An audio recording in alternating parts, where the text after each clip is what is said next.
Hola, hoy vamos a meternos un poco en el mundo del derecho romano. Tenemos varios apuntes, textos, y la idea es explorar esos conceptos básicos, pensando sobre todo en quien recién se asoman a esto, ¿no? Y entender por qué algo tan antiguo, bueno, sigue resonando. Siempre se dice que los romanos eran súper prácticos. Sí, sí, totalmente. Buscaban soluciones concretas. Y vaya si duraron esas soluciones. Totalmente.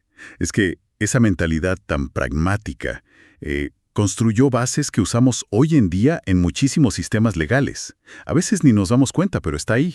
Es fascinante ver cómo esas ideas, tan viejas, siguen vivas. Bueno, para empezar fácil, ¿qué era derecho para un romano? ¿Solo una lista de reglas y ya?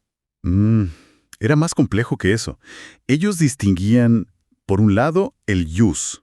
Eso eran las reglas humanas, digamos, las creadas por y para las personas. Ajá. Pero también estaba el fas, que era lo que estaba permitido, lo correcto según la religión, según los dioses.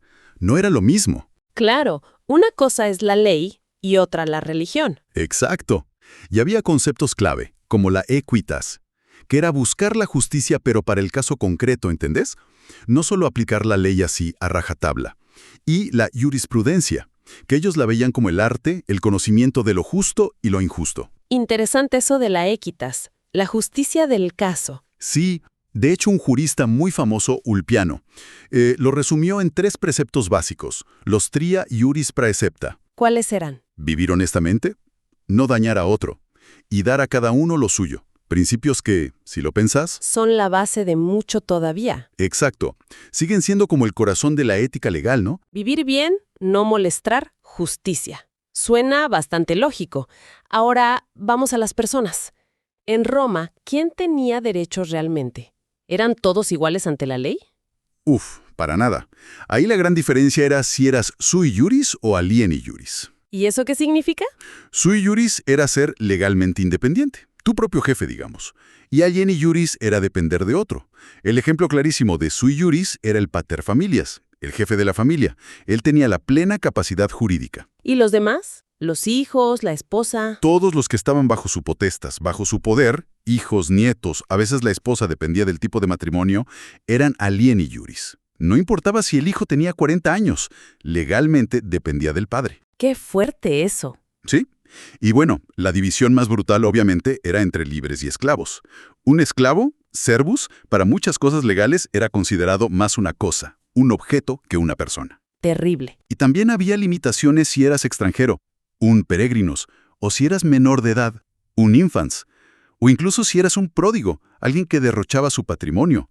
Te ponían un curator, un cuidador, para administrar tus bienes. Entiendo. Lo del pater familias me deja pensando. ¿Un general romano adulto dependiendo de su papá? Así es. Y eso nos lleva directo a la familia romana. Era una estructura muy diferente a la nuestra. Me imagino. Todo giraba en torno a ese poder paterno, la patria potestas. Y lo que unía legalmente a la familia no era tanto la sangre, la cognación, como la agnación. ¿Agnación? Sí, el vínculo civil de estar bajo la misma potestad, bajo el mismo pater familias. Por eso un hijo adoptado era tan familia legalmente como uno biológico, pertenecía al mismo grupo de poder. Ah, claro. El vínculo legal era lo importante. Exacto. Y como te decía, los hijos, aunque fueran adultos, no podían tener patrimonio propio al principio.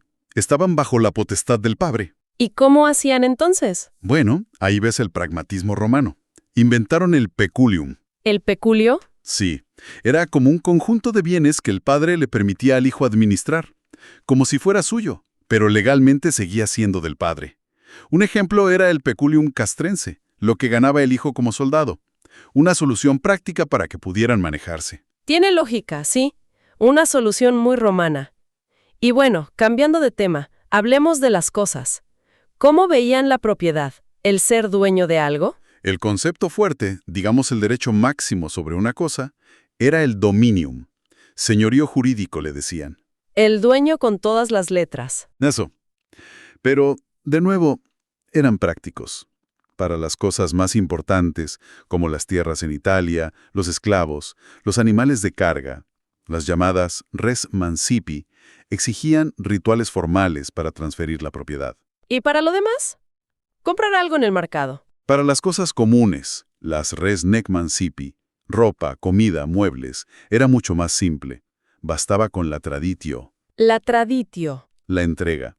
Si yo te vendía una túnica, te la entregaba con la intención de que fuera tuya, y vos la recibías con esa intención. Listo, propiedad transferida.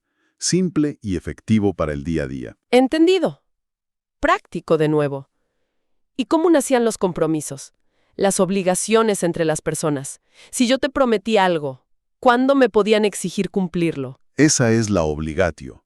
Un vínculo jurídico te obligaba a vos, deudor, a cumplir una prestación, dar algo, hacer algo o no hacer algo a favor de otro, el acreedor. ¿Y de dónde salían esas obligaciones? Principalmente de dos fuentes.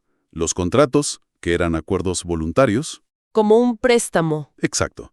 El ejemplo más simple es el mutuum. Te presto dinero o algo que se consume, como trigo, y me tenés que devolver otro tanto de la misma calidad. Un préstamo de consumo, básico. ¿Y la otra fuente? Los delitos. Actos ilícitos que causaban un daño y generaban la obligación de repararlo.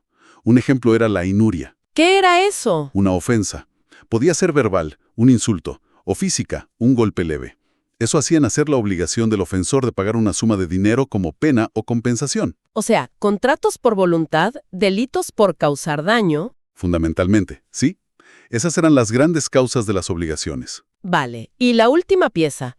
Si alguien no cumplía, no pagaba la deuda o se quedaba con algo mío, ¿qué se podía hacer? ¿Había juicios? Claro, para eso existían las acciones. Las acciones legales eran como la llave para poder reclamar tu derecho ante un magistrado, ante el pretor. Había distintos tipos de acciones. Sí, principalmente dos grandes tipos. Si vos querías exigir que alguien cumpliera una obligación contigo, por ejemplo, que te pagara una deuda, usabas una actio in personam, una acción contra la persona del deudor. Contra él directamente. Exacto.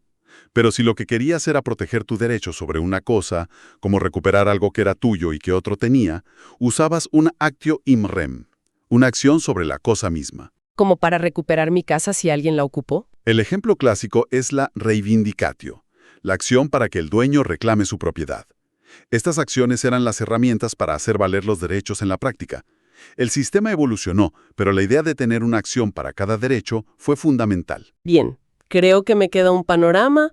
Resumiendo un poco, el derecho romano fue sobre todo muy práctico, enfocado en solucionar problemas concretos de la gente, y nos dejó conceptos base sobre qué es ser persona ante la ley, cómo se organizaba la familia, la propiedad, los acuerdos, aunque su forma de verlos fuera, bueno, bastante distinta a la nuestra en muchos casos, ¿no? Exactamente. Sentaron las bases de cómo pensar el derecho, incluso con esas diferencias. Crearon mecanismos para que los acuerdos se cumplieran y los conflictos se resolvieran. Y esa estructura, esa forma de pensar, dejó una huella, bueno, profundísima. Sí, se nota. Y quizás, como reflexión final, para quienes nos escuchan, piensen cómo esas viejas categorías romanas, la forma de entender un contrato, esa diferencia entre solo tener algo y ser su dueño legal, o incluso las ideas sobre el poder dentro de la familia. ¿Hasta qué punto siguen ahí, medio escondidas, influyendo en cómo pensamos nuestras leyes y organizamos nuestra sociedad hoy? A veces sin que ni nos demos cuenta. Es algo para pensar, ¿no?